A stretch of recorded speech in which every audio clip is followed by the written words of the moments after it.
As ruínas místicas antigas, parte 2. Pumapunco. Pumapunco, que significa a porta da Puma, em Amainara. É parte de um gigantesco complexo de templos em Tiahuanaco, um dos mais importantes sítios arqueológicos da Bolívia. Estudiosos das culturas andinas afirmam que esta civilização foi uma importante precursora do Império Inca. A região surgiu como uma grande área de atividade econômica, religiosa e política próxima ao lago Titicaca. Essas ruínas milenares parecem ser obras da engenharia moderna, pois, ao olhar essas estruturas, parece que foram construídas por uma civilização avançada. Os cortes são precisos, os ângulos da pedra são retos e os blocos parecem ter sido cortados em série, ou equipamentos elétricos. No entanto, testes de carbono apontam que a construção deve ter ocorrido entre 300 d.C. e 500 d.C.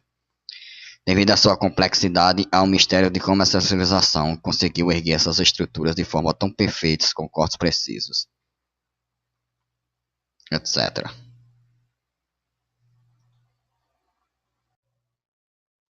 O primeiro mistério, o transporte. Pumapunco foi construído com pedras de cerca de 130 toneladas, sendo que todas teriam sido extraídas da margem oeste do Titicaca, algo que exigiu o transporte das rochas por cerca de 10 quilômetros, ou seja, a primeira dificuldade para a construção das estruturas a deixa os pesquisadores de cabelos em pé. No entanto, ao observar atentamente os detalhes de grandes blocos de rocha, pesquisadores encontraram espaços que serviriam como apoios para a fixação de cordas, possivelmente utilizadas para arrastar gigantescas pedras. Arquitetura. Com teorias sobre a locomoção em mãos, os cientistas contam com outros problemas para resolver, como a modelagem das pedras. Enquanto alguns estudiosos acreditam que seres de outros planetas teriam descido à Terra com equipamentos a laser, arqueólogos acreditam que algumas marcas, embora muito precisas e praticamente perfeitas, tenham sido criadas de forma mais modesta.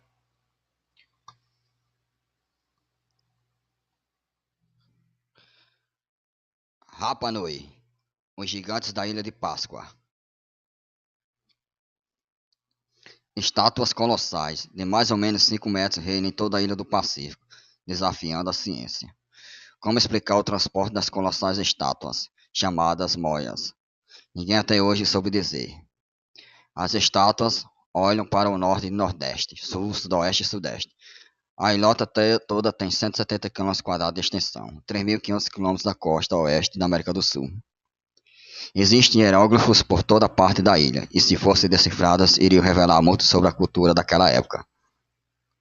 A ilhota é de formação vulcânica, tendo um relevo moderado, superfície de 118 km², com altitudes que variam de 200 a 500 metros. Faz parte da província de Valparaíso, no Chile, e constitui a Oceania chilena.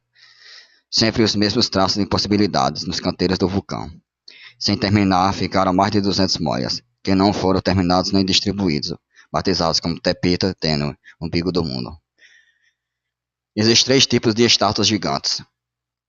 As primeiras estátuas estão situadas nas praias à borda do mar.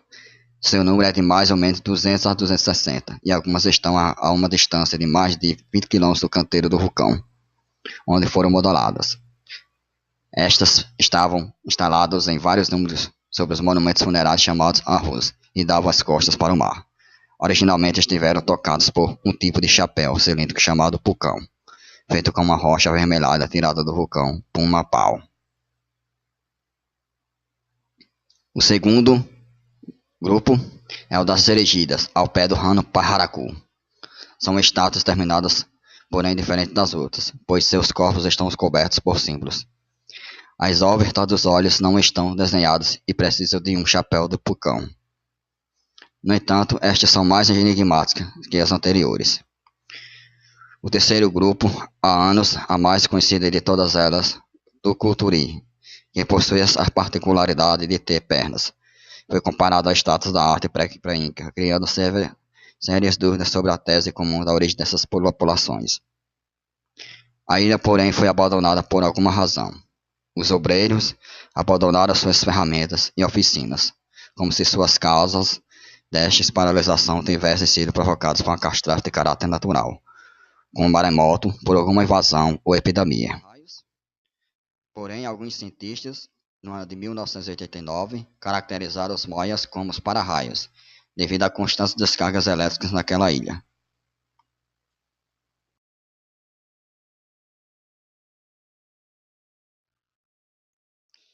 Linhas e geógrafos de Nazca e das Pampas de Jumana. As linhas de Nazca ou Nazca são um conjunto de geógrafos antigos localizada no deserto de Nazca, no sul do Peru. Eles foram designados como um patrimônio mundial pela Unesco em 1994. No Alto Planalto árido se estende por mais de 80 quilômetros entre as cidades de Nazca e Palpa, nos Pampas de Jumana, cerca de 400 quilômetros ao sul de Lima. Embora alguns geógrafos locais lembrem a cultura de Paracas, estudiosos acreditam que as linhas de Nazca foram criadas pela civilização de Nazca entre 400 e 600 d.C. As centenas de figuras individuais variam em complexidade a partir de simples linhas até beija-flores estilizados, aranhas, macacos, peixes, tubarões ou orcas, e lhamas e lagartos. As linhas são desenhos rasos feitos no chão, removendo as pedras avermelhadas onipresentes na região e descobrindo o chão esbranquiçados por baixo. Centenas são simples linhas ou formas geométricas, com mais de 70 desenhos de animais, aves, peixes ou figuras humanas. Os maiores têm mais de 200 metros de diâmetro. Os estudiosos divergem na interpretação dos efeitos do projeto, mas geralmente atribuem-lhe significado religioso. Os desenhos geométricos poderiam indicar o fluxo de água ou estarem ligados a rituais para convocar. Os estudiosos teorizam que o povo de Nazca poderia ter usado ferramentas simples e equipamentos de levantamento para a construção das linhas.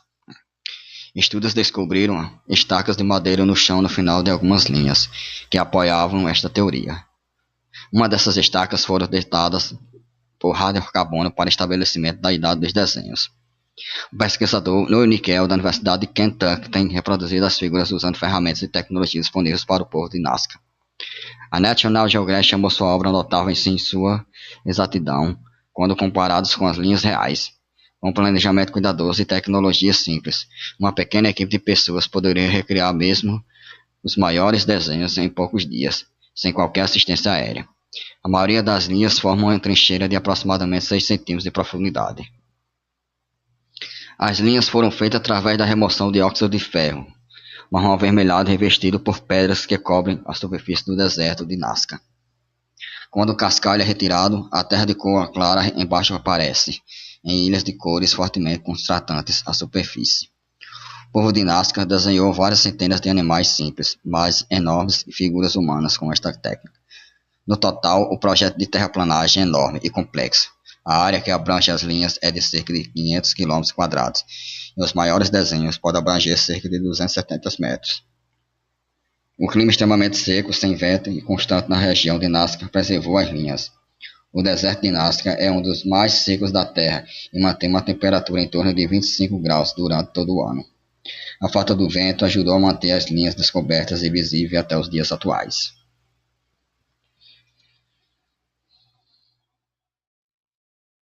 Stonehenge é uma estrutura composta formada por círculos concêntricos de pedras que chegam a ter 5 metros de altura e a pesar quase 50 toneladas, onde se identificam 3 distintos períodos construtivos. O chamado período primeiro, 3100 a.C., quando o monumento não passava de uma simples vala circular com 97,44 metros de diâmetro, dispondo de uma única entrada. Internamente erguia-se um banco de pedras e um santuário de madeira. 56 furos externos ao seu perímetro continham restos humanos cremados. O círculo estava alinhado com o pôr do sol do último dia do inverno e com as fases da lua. Durante o chamado período segundo, 2150 a.C., deu-se a realocação do santuário de madeira, a construção de 2 círculos de pedras azuis, coloridas com matiz azulado, o alargamento da entrada e a construção de uma avenida da entrada marcada por valas paralelas alinhadas com o sol nascente do primeiro dia do verão, e a construção do círculo externo com 35 pedras que pesavam toneladas. As altas pedras azuis, que pesam 4 toneladas, foram transportadas das montanhas de Gales a cerca de 24 km ao norte. O chamado período terceiro, 2075 a.C. As pedras azuis foram derrubadas e as pedras de grandes dimensões megalíticas, ainda no local, foram erguidas. Estas pedras, medindo em média 5,49 metros de altura e pesando cerca de 25 toneladas cada, foram transportadas ao norte por quilômetros.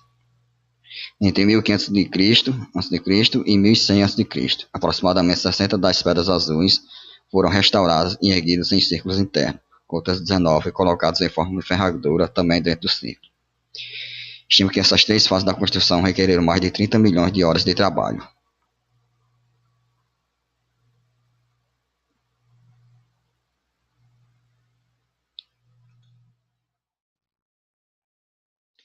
Esferas de pedras da Costa Rica. Esfera de pedra pré-colombiana na cidade da Costa Rica. As esferas de pedra da Costa Rica, ou bolas de pedra, são um conjunto de mais de 300 petrolíferas na Costa Rica, localizada no delta Dix da ilha de Canyon. Localmente são conhecidas como Las Bolas. São comumente atribuídas à extinta cultura Dix e algumas vezes chamadas de esferas Dix, também conhecidas como esculturas de pedras da área do Istmo colombiano.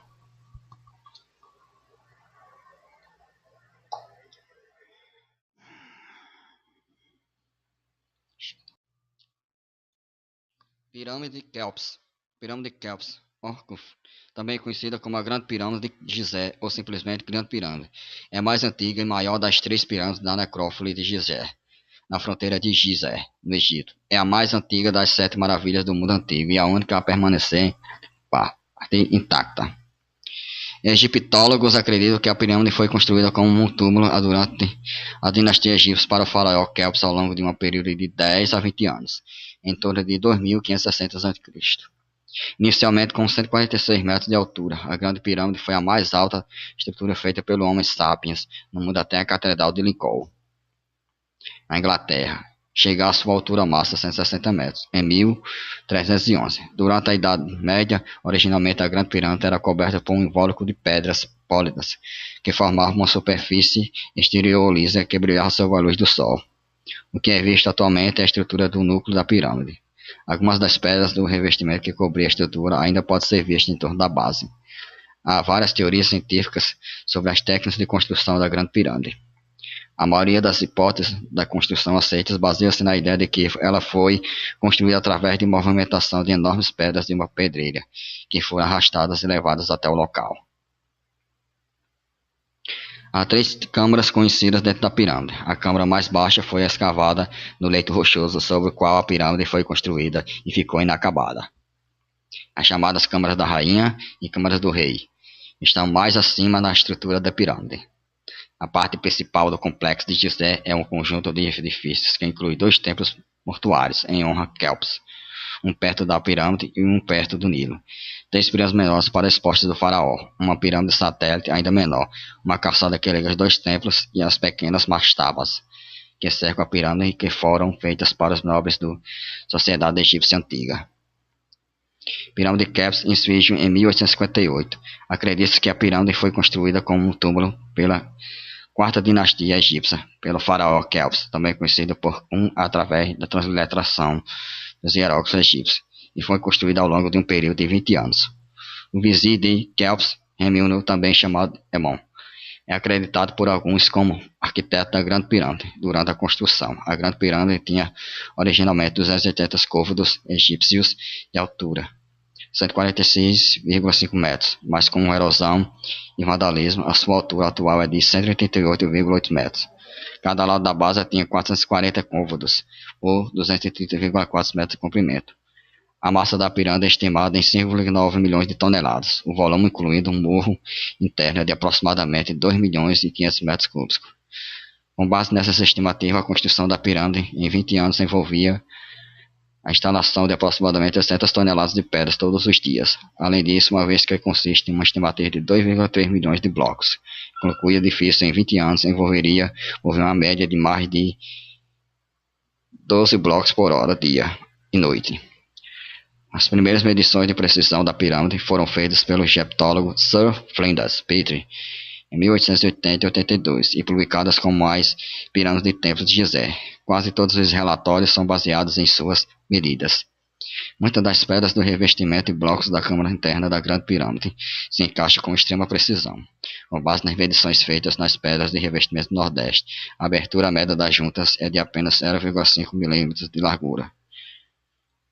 A pirâmide permaneceu a estrutura sintética mais alta do mundo por mais de 3.800 anos e superava até o pináculo de 160 metros da altura catedral de Lincoln, fosse terminado por volta de 1300. A precisão da mão de obra da pirâmide é tal que os 4 lados da base têm um erro médio de apenas 58 milímetros de comprimento.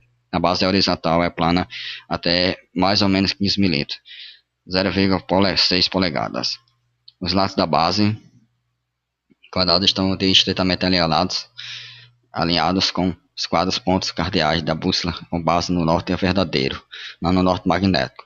A base acabada era quadrada por um erro de canto médio de apenas 12 segundos de arco.